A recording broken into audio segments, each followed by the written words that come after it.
This freeway, Interstate 43, was carved right through the black community. It happened in the 1960s, and a lot of people were affected. The expressway was part of the largest public project in U.S. history, the Interstate Highway System.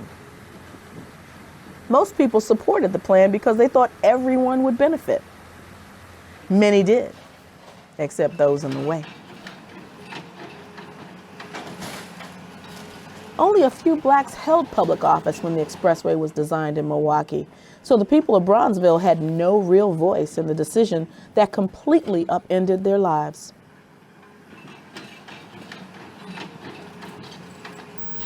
The idea of, okay, I got to sell my home, or either I got to find a place to rent. Where am I going to go? At that time, you couldn't move where you wanted to. The whole economic part of it was scary for most people.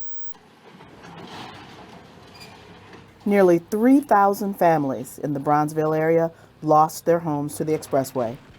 Ruth Bevenue's church on 10th and Brown was gone.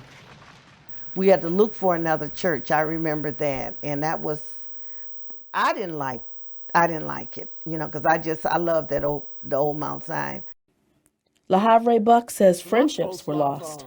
Smith, them, the Hudsons that lived down the street from their house was taken.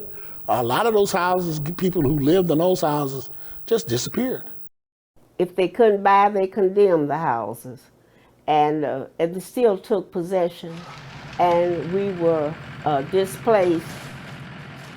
You can kind of trace the fall of the black community here in Milwaukee. You can kind of, you know, compare that to when the expressway came in. Now, it came through the heart of the community. Anytime you go straight through the middle of something, you cause some damage. Yes. You distorted something. Something had to change, you know, and looks like it was kind of negative for black communities. Planners and engineers focused on completing their work on time and on budget.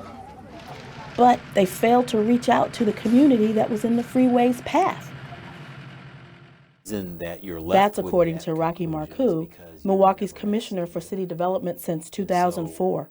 I think it would be very disingenuous for someone to say great care was taken to consult. There wasn't. A decision was made. It was paternalistic. It might have been a lot more logical to get closer to the lake. But putting a freeway through those properties would have had significant consequences politically. The path of least resistance was through Milwaukee's neighborhoods, and in this case, Milwaukee's poorer neighborhoods.